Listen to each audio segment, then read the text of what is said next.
I know a lot of people are skeptical about political leaders.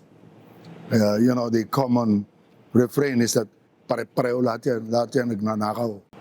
I believe there are instances in life wherein you have to make sure that it is a dichotomy and the choices are clear. Choice between making money and a life wherein history will be kind to you.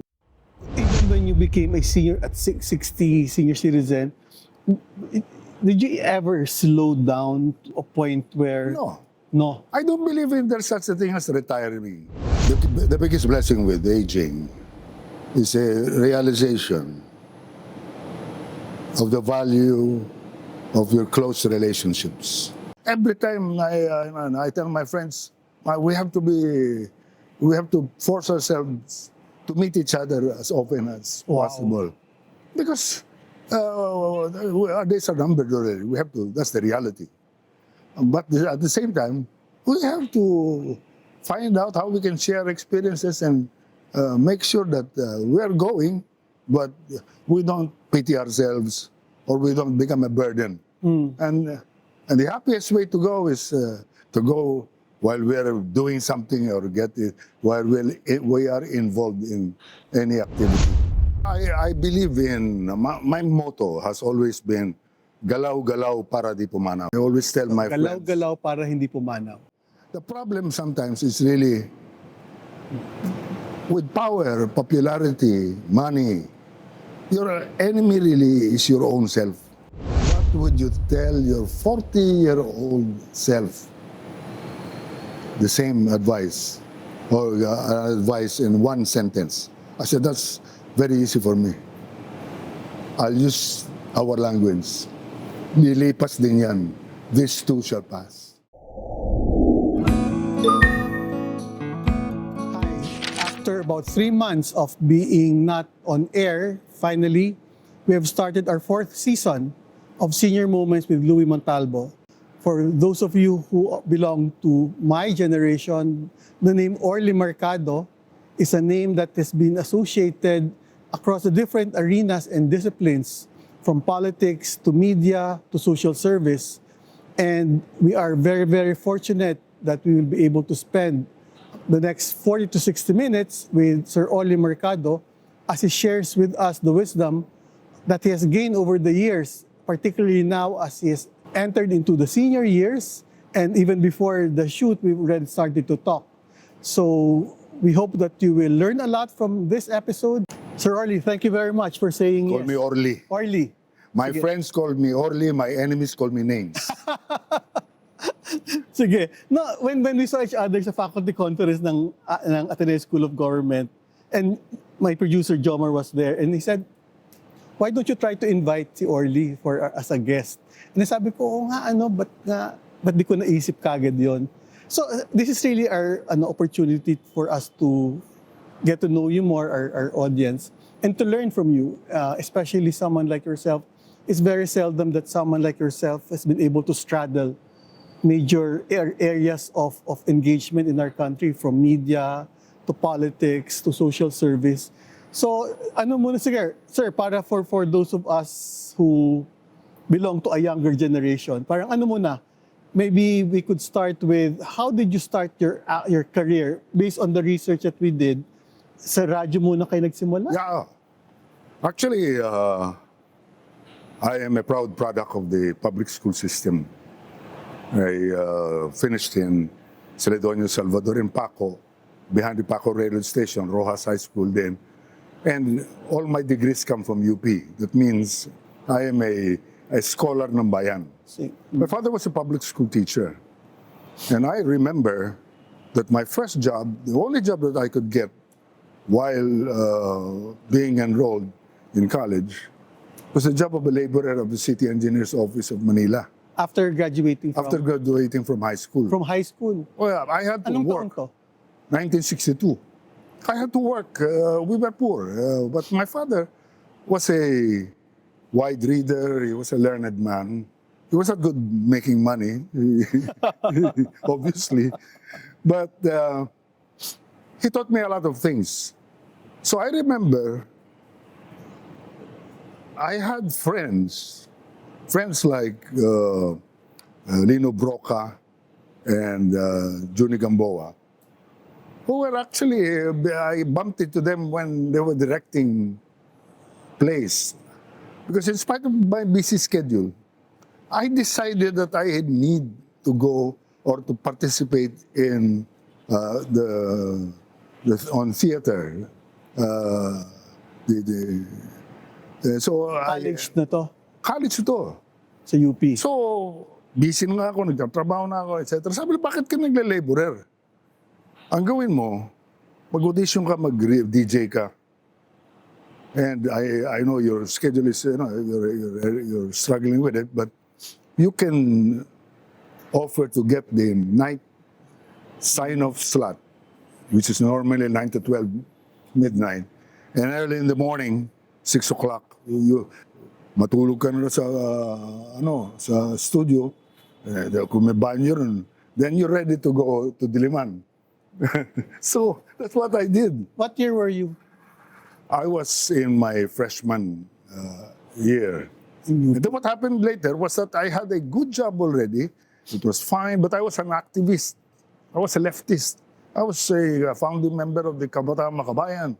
And I was taking political science, and I was attracted during the 60s to Marx, Lenin, and So, anong taon to? 60? 60s, mid-60s ito. 60s. Marcos na to. Oh, Marcos na. And during those particular times, it was really an exciting time for us. And the network that I was working for, Channel 7, which is now GMA, was owned by Mr. and Mrs. Stewart, Bob Stewart and Loreto Stewart. And I was approached by some of the employees, technicians mostly, who were complaining they did not have sick leave, no vacation leave, etc. Sabi ko sa kanila, I think we have to ask advice from labor leaders. And the Orlys, yung Felix Berto, father of Lando, who was my age, so he was assigned to me. We organized a labor union. I organized a strike. I was fired from my good job. To me, it was a good job because it was the best combination of working, playing music, etc., reading poetry, etc., but at the same time getting an income. I lost that, and I went to ABS-CBN and applied. They had a position for me, not as a DJ, but as a radio and television reporter. Reporter. Yeah, to be in charge of crimes committed from 9 o'clock in the evening up to 6 o'clock in the morning. So I became a police reporter. But at that point, you were already moving from radio to TV already? Yeah, both. I was servicing both already. I wasn't a graduate of communication, political sciences, but I was self-taught. And I read a lot, I observed very carefully, and before I knew it, I was in charge already of the first 24-hour radio station called Radio Patrol. All news, all talk, no music. Yeah. And it was 1969, 70. These were the very tumultuous days of protest. And that's where we found ourselves working a lot. As a consequence of the work I do, you get to be recognized. Then doors are open for it. I did a few other things, etc. But martial law was declared. That ended all of it. I was charged with subversion. Were you? I spent time in Bikutan? in Fort Bonifacio. Fort Bonifacio. So I got that kind of education that not many get, but it opened me to many things. After a while, GMA bought Channel 7. ABS-CBN was closed already, so they invited me to join the news team, and I did. And as a consequence, later on, aside from doing news programs, I was invited to do radyo patrol, kapwakomahalko. Anong taon? What year was this? Kapwakomahalko, 1975. 1975. Yeah. 1975, that started me back. And it's a program that I still do up to today. It's still on the air. Albeit it's a marginalized slot, but the network kept it as its commitment to CSR, corporate social responsibility. Then later on, I had many other things that I did. Then I became active again in politics. So sandali, doon muna tayo. So after, kasi we know naman that you were in radio and television, then Kapwakomahalko was such a popular show practically in the entire country. Talagang go-to yan. And then the kind of recall that had during that particular time. And again, based on the research, you joined, now ano ba, Senate muna or Cabinet? Senate. Actually, in 1983, Ninoy Aquino was assassinated. Correct. In 1984, there was a regular election for the Batasan Pambansa. And the opposition was divided. Correct. The opposition against Marcos was divided. The left was saying, let's boycott. Let's not allow ourselves to be used as the authorizers of this exercise. It's going to be, we will not win. Anyway. But the moderates said, this is an opportunity for us to go around the country and to run, to field candidates so that we'll be able to raise the level of agitation as it regards restoration of democratic principles. And so I believed them. And when I was asked to run, I ran in Quezon City for member of the Batasan Pambansa. We won. Ako, si Justice Cecilia Muñoz Palma, Bert Romulo. For a while, tumatakbo si UP President SP Lopez, but he pulled out. Jun Simon was the only one who lost. And Mel Matay was the one who won. So it was my first taste of partisan politics. And it was relatively easy in the sense that we were not interested in winning. It was an opportunity for us to earn. So I went around and honed my skills and found out that my experience in communication, as well as my background of the political dynamics of our country, gave me a deeper understanding. And it was an experience that I will never forget. Later on, EDSA happened, 1986. So in 2 years' time, Cory was in power. Later on, there was a constitution.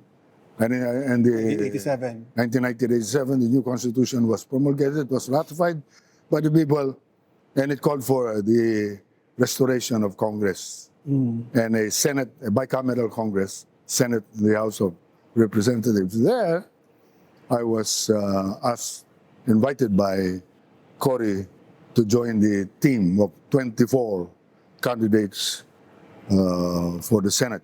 So I was elected and then re-elected. So how many terms did you serve as a senator? You're allowed only 2 consecutive terms. So it's total of 12 years. Yeah, and then after that, I was appointed Secretary of Defense. During the time, during the time Erap's presidency. But we were also the same people who withdrew the support during the impeachment because of the impeachment proceedings during that time.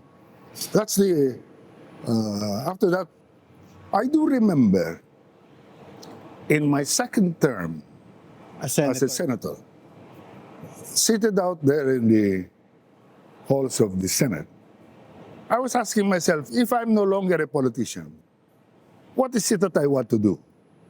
I concluded I want to do radio again, television if possible.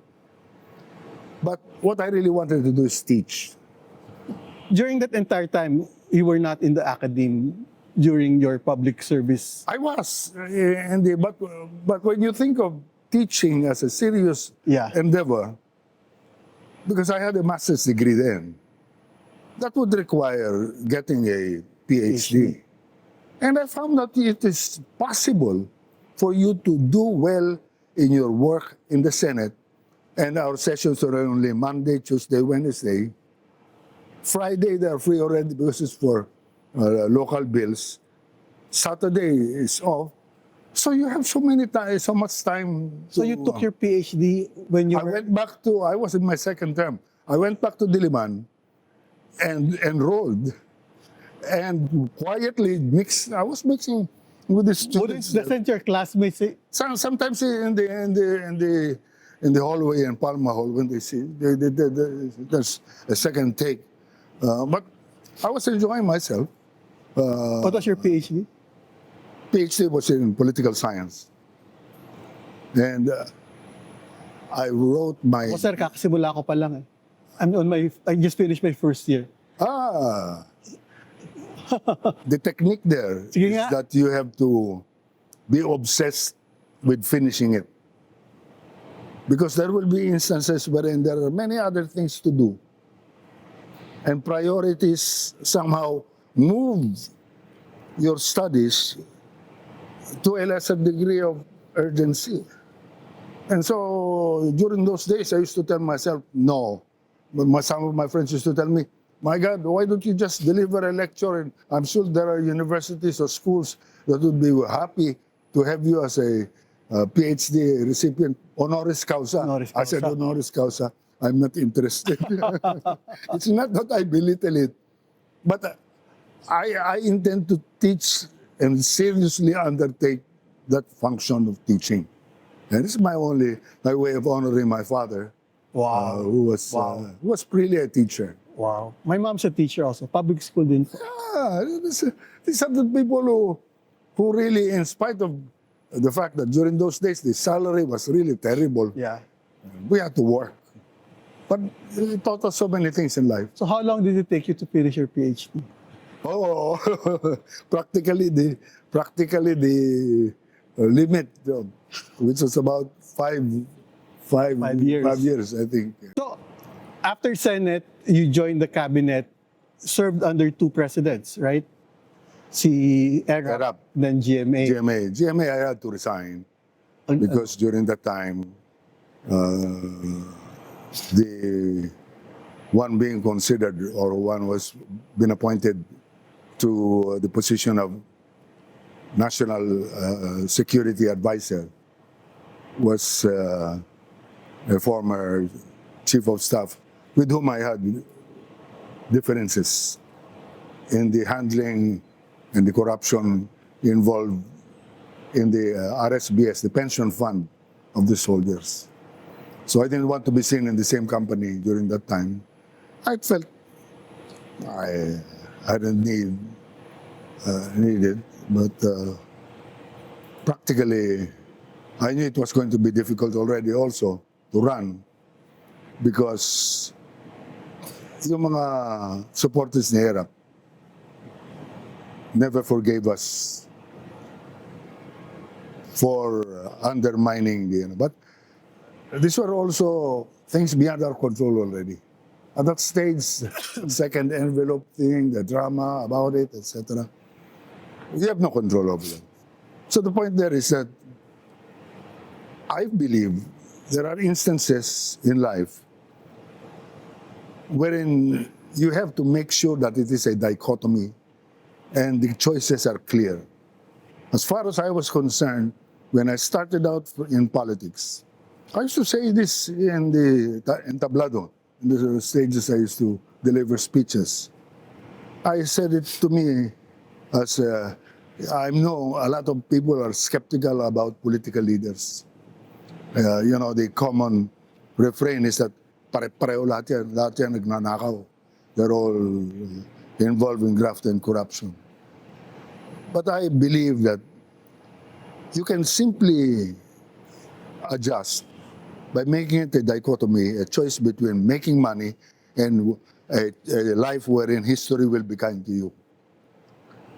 if you choose history, the benefits there is that you don't get envious about looking at certain political leaders whose lifestyle uh, is very attractive and it looks good. But if you have history on your mind, then you can help. It's a more long last. You will not lose it.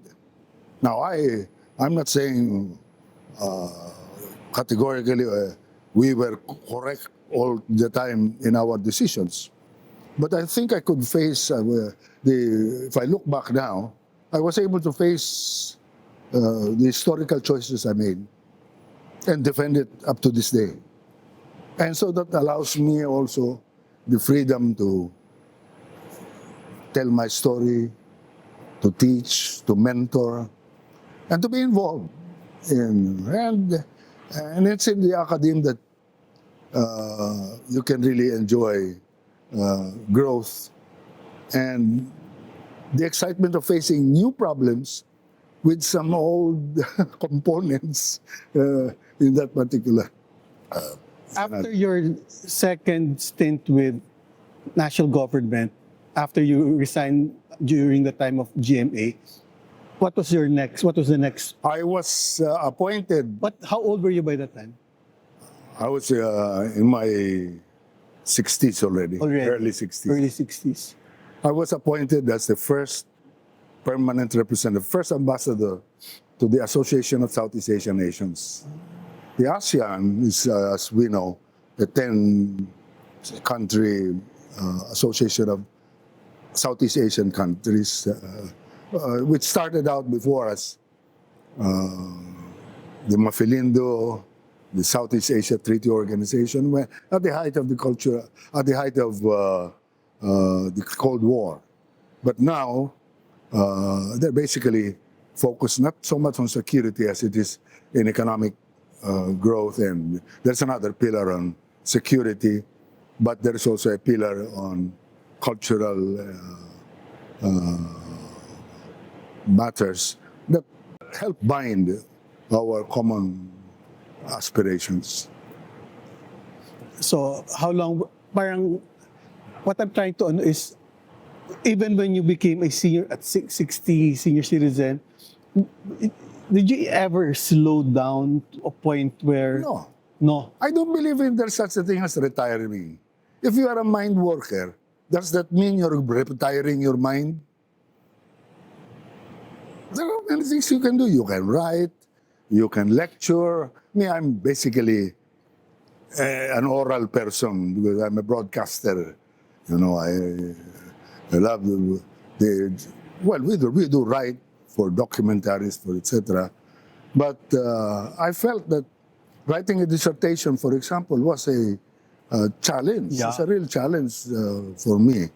And I enjoyed the difficulties and later on learned so much from it because it was related to my experience in international relations. So yung for those of our guests, our audience who are entering into their senior years, who have retired and have, as you were saying a while ago, the world when you retire shrinks. Yeah. You have less. Parang you seem to have an opposite trajectory.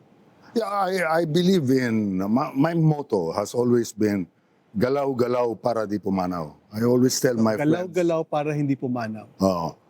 I always tell my senior citizen friends and contemporaries, this means that we have to be physically moving every day. You cannot allow yourself to be, like me, I have a stiff neck because I must have slept in one position last night, etc. Sometimes the solution is to take a pill, etc. I keep just exercising my neck and then hopefully overcome it without. Now, moving is, walking is a terrific activity. Swimming is another.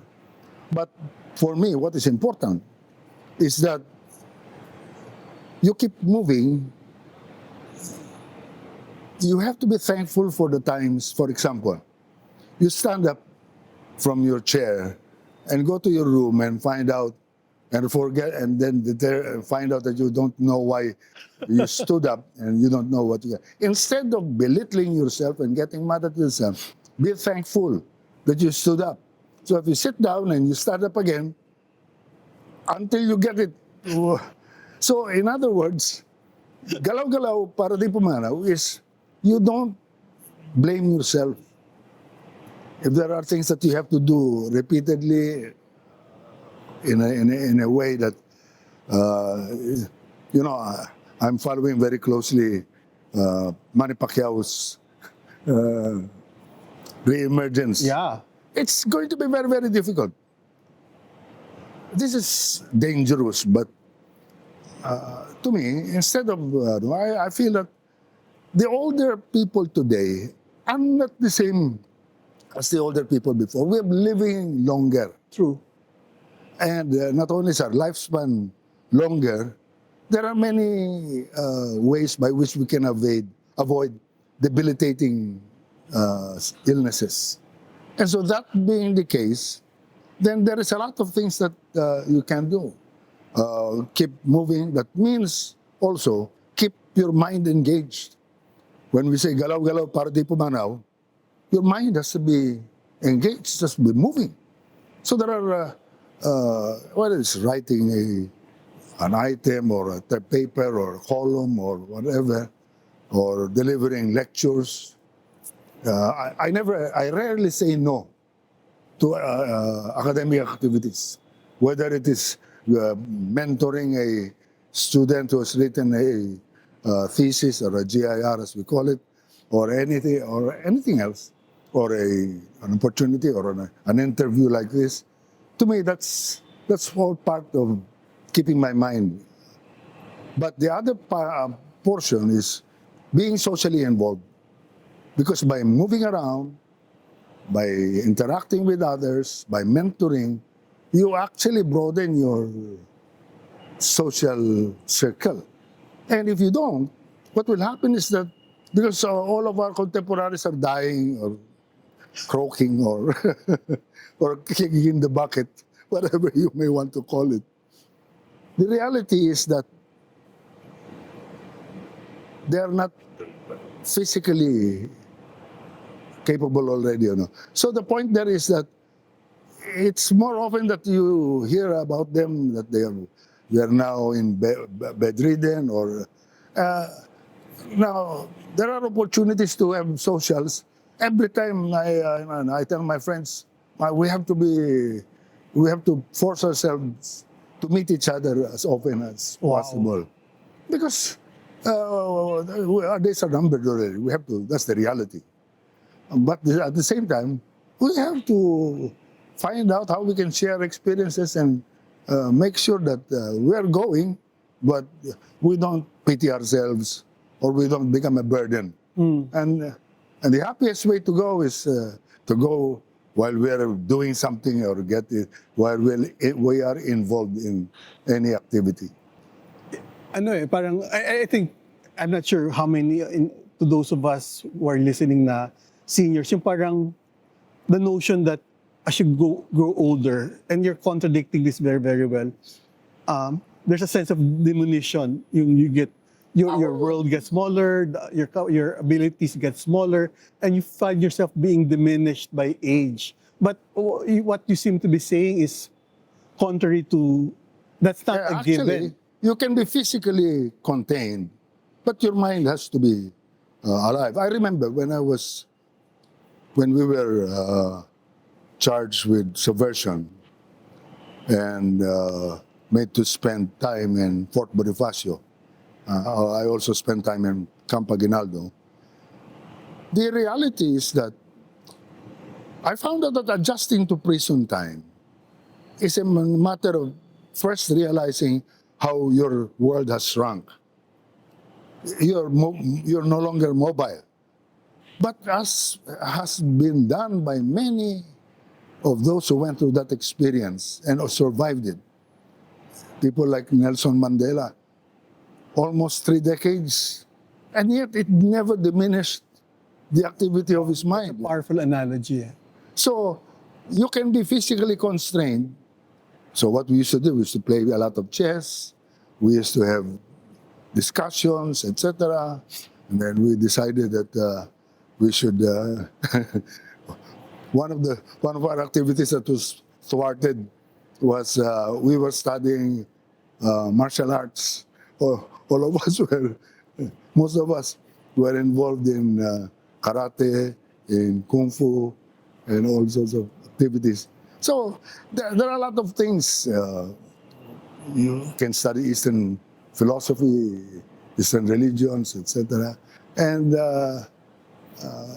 fortunately, when we went to the batch of people that were taken under martial law were basically also a lot of academicians. So we had a lot of intellectuals who, well, of course, under the shadow of a dictatorial regime, it's not easy, but we felt that there was a lot of time we used to disagree, we used to have debate, and we used to get mad at each other. And it showed also how changes were already happening in us. Later on, I broke away with the left for the elections of 1984. But later on, found myself repealing the law against subversion, the anti-subversion law. And I involved myself in work in the environment and found myself working again with the left. I also authored the Consumer Protection Act. And so that was also, that depended. Even the Generics Act was done with a lot of help from the left, from the academe. And to me, that shows that, you know, now we can look back and say, okay, hindi naman sayang yung panahon yun eh. People ask me sometimes, do you consider those days as a wasted youth, etc.? No. In fact, I think it was the preparation I did not recognize at the beginning for other functions that I would have to perform and challenges that I'd had to face, which fortunately, I think I've survived. You were going towards analogy about physical limitation as you grow older, and you seem to have used your time in prison, physical confinement, but able to do other things with your mind. Parang are you also saying na as we grow older and we feel that our bodies might not have the same capacity, but still our mind remains to be? Now, there are things you forget. There are things, your mind is not the same, really. But science tells us that in reality, there are many things that are sharpened and many things that are dulled. But why focus on, I can't remember the names of people, etc., or dates anymore. But to me, fair exchange. I can look back and see, you know, how important it is. And as I teach my students, I always mention to them, there are three things that you have to remember in analyzing where we are: hindsight, insight, foresight. Hindsight is history. And if you were blessed with the opportunity to live history as it was being written, that was a great gift. Because you have a responsibility to be able to share that experience. Because in the digital world now, things are changing so quickly. And we are being marginalized, not because they really want to marginalize us. We're yesterday's menu. But to understand where you are, you cannot intelligently do that without having a perspective that is historical. Then you can look beyond your status today and plan for tomorrow. And this other point that I also wanted to discuss with you. Given your experience, you were able to, you were operating for many years at the level of control and power at the national level and also in media. And I think part of the insight sometimes of when you grow older is that sense of control and power over your body and the things around you gets less or gets diminished. So what's your, has your understanding of power and control changed now that you're at this? You know, one of the things that is very difficult for a senior citizen is to accept the reality that your body is no longer the same. That you cannot perform in the same as you were 20 or 30 years ago. Be that as it may, that doesn't mean to say that there are no other ways of, no other tactics. The strategy is the same, the objective is the same, but then again, there are many other ways that you can utilize to be able to achieve the same objectives. Now, of course, you know, you get irritated sometimes when the younger generation, they say, you know, makulit yan, paulit-ulit yan, he always goes back to this, you know. Fine, you know, don't expect people to appreciate these things, because one of the things that we don't have as a people is a culture of strategic thinking and planning. Now, there are many reasons for that. Some of our cultural experts say, oh, this is because we were separate balangays who came here from during the Indomalay, you know, etc. Many experts. We are 7,107 islands, etc. All of these things are part explanations. But today, these physical differences are not as pronounced as they were in those days. Yeah, true. Well, in the Fourth Industrial Revolution, post-Fourth Industrial Revolution. But there is still so much, there's so much uncertainty and volatility that, you know, it looks like things cannot move forward. You know, sometimes the problem is you cannot immediately impart this without having gone through an experience that values history and a perspective of what has been the past to be able to project the future.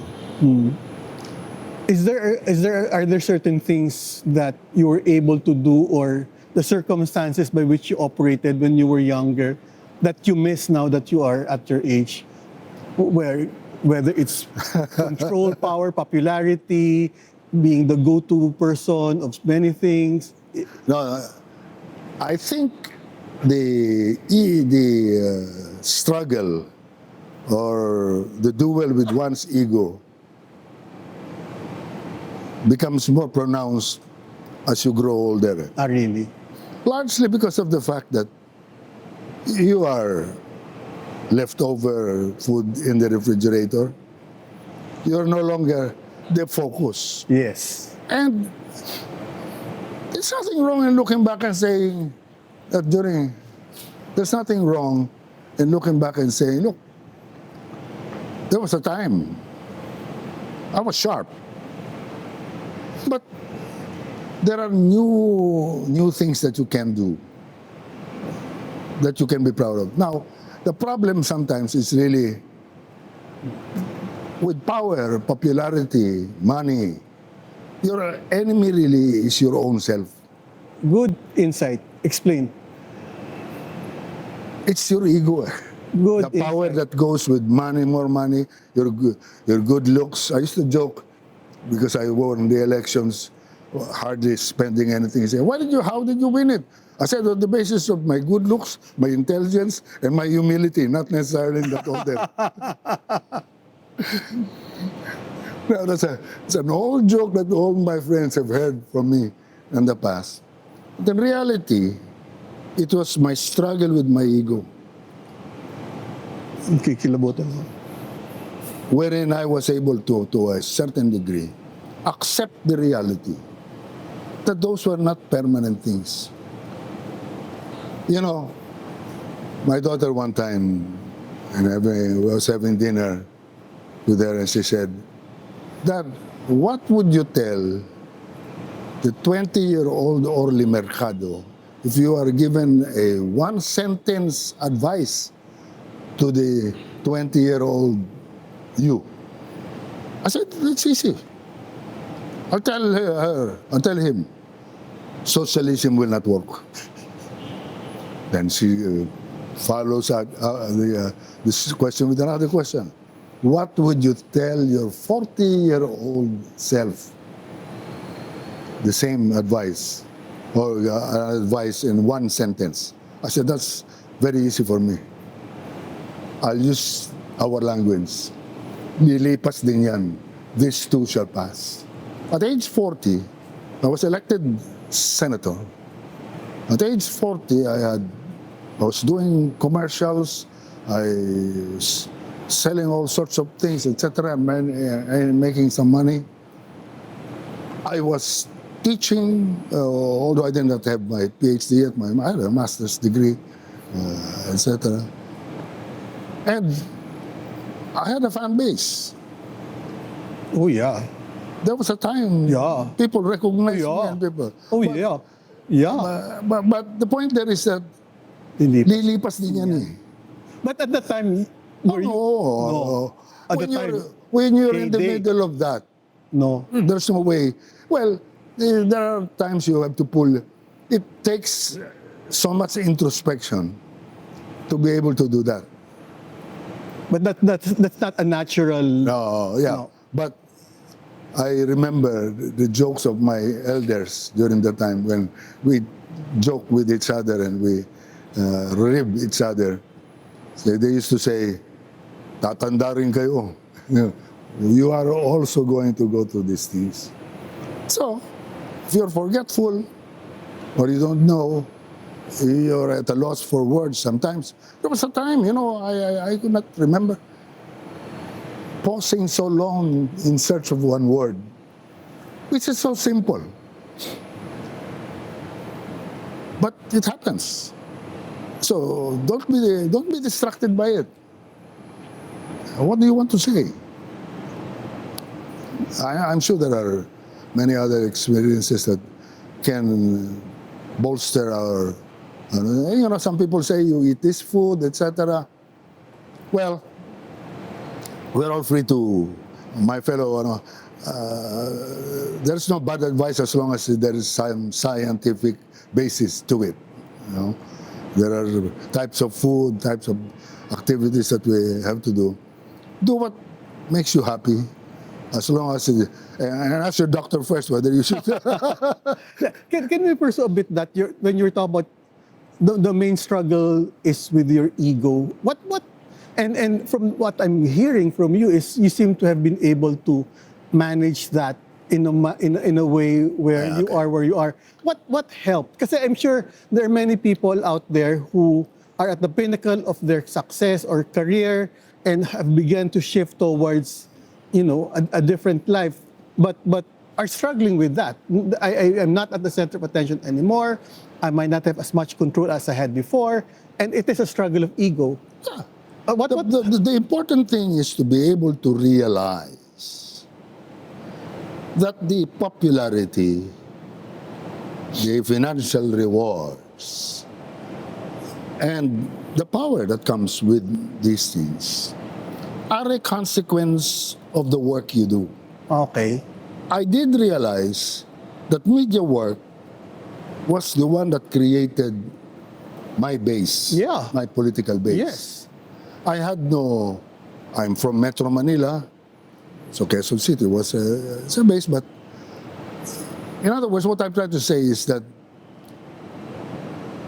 my base was born out of this, The moment you are no longer there, no longer engaged, and it's a very competitive business, and it is a business. So when you're no longer the highly rating person, They'll have to accept the reality. And accepting that is not easy. No, I can imagine. It's really painful. Yeah. Because, I remember when I was starting out in radio, there was a radio program called Hindi Pa Kami Laos. And I was telling myself, I used to attend that show. I was never part of it, but I was a young announcer.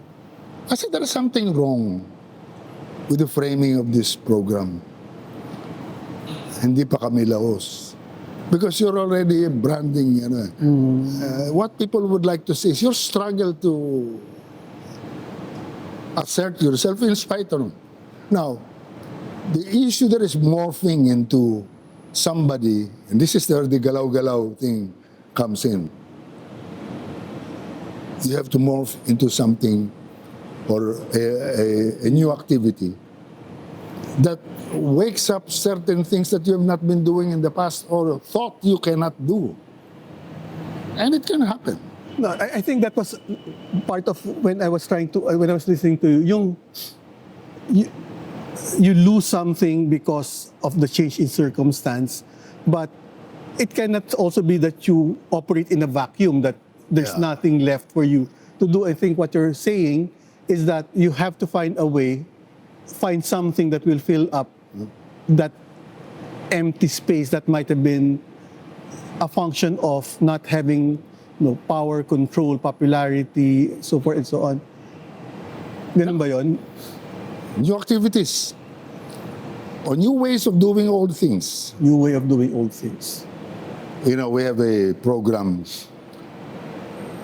Kapwakomahalko was born out of the existence of a program and a false understanding of communication.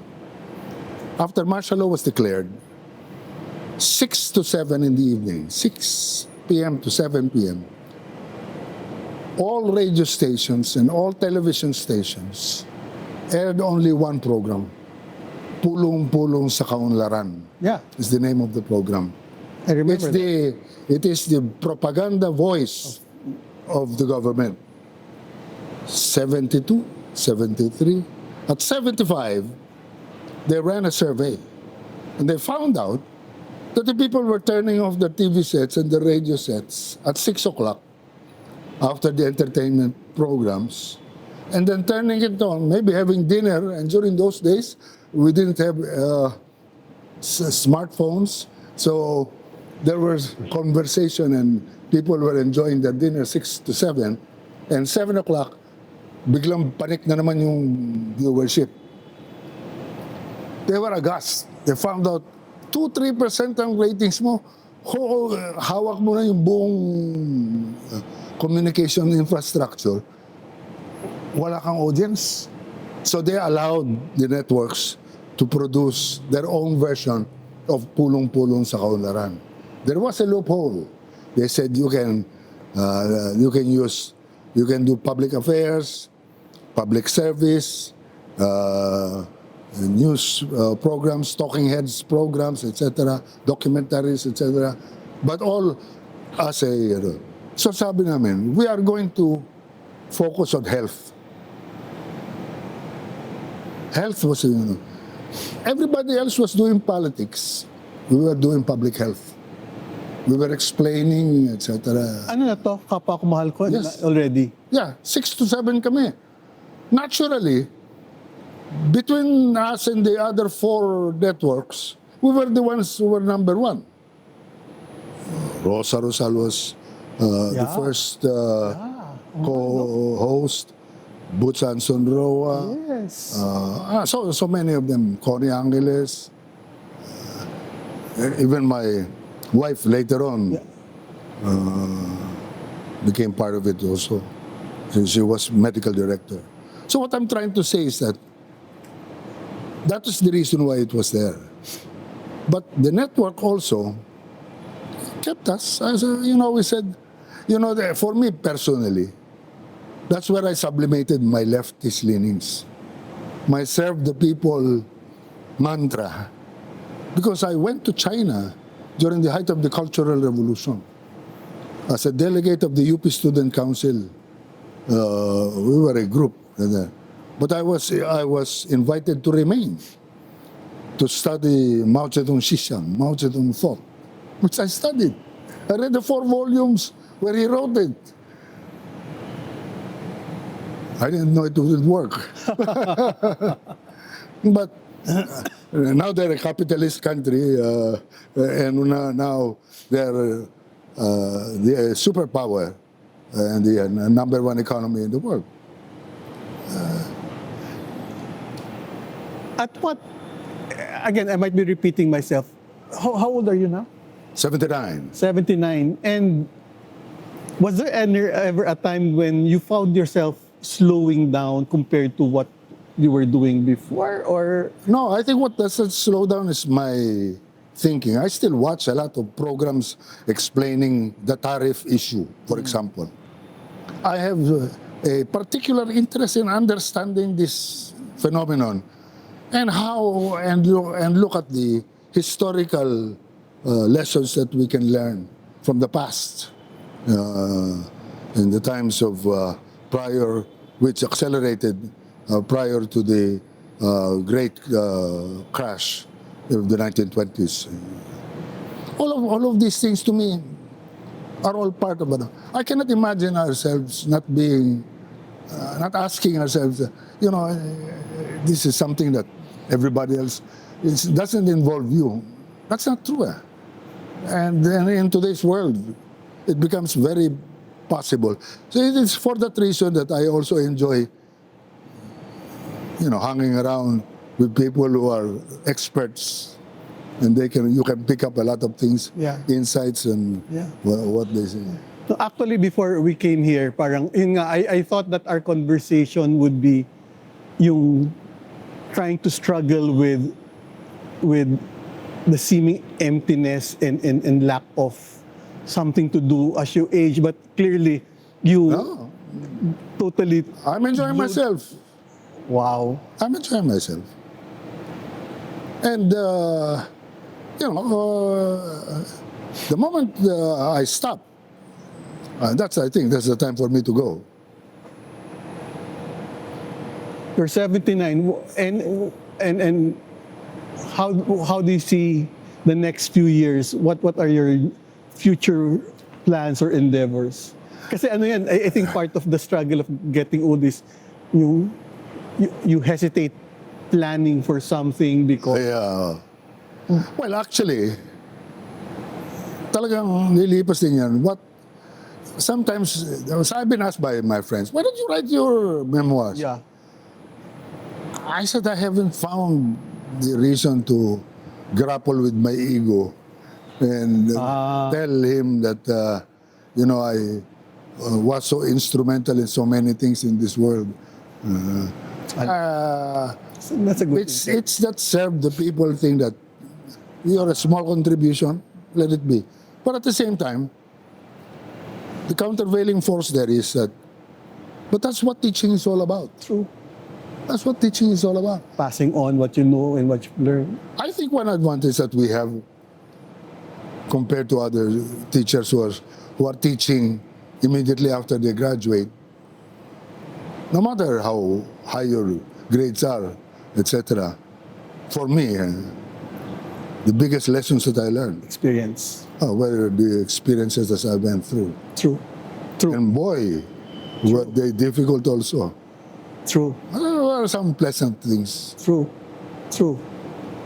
Siguro yung sa akin yung parang that I'm still going back to that whole notion of struggling with your ego in terms of parang kasi sa akin that's a struggle even at this point. Yung parang, and I'm sure there's a struggle for others. What helped you the most to be able to let go of yung embracing the lilipas din yan? I mean, what helped you? The thing I think that helped me, and this has helped me in my struggle through difficult times, is having the ability to dip your hand in something comfortable as a spiritual haven. Meaning, it's not so much religion as it is strong belief in something. That there is something that you can contribute. Okay. That your exercise of humanity for others Okay. may be common for so many people, but because you're doing it That's in your way, and a lot of it is and how you live your life daily, I think that's, Okay. especially during times of crisis, when you're in prison or when you're interrogated, etc. Those who have strong spiritual beliefs survive. Okay. So some kind of grounding. Yeah. At the end of our conversation, there are 3 questions that Yeah. we will ask with each of our guests. Yung una is, what is the biggest blessing or gift as you age, as you enter into your senior years? What do you think is the biggest gift or blessing of senior years? The biggest blessing with aging is a realization of the value of your close relationships. To me, as family, friends, colleagues, etc. It doesn't have to be formal all the time. But the fact that you can interact with them and you can still laugh at yourself with them, to me, that's the blessing.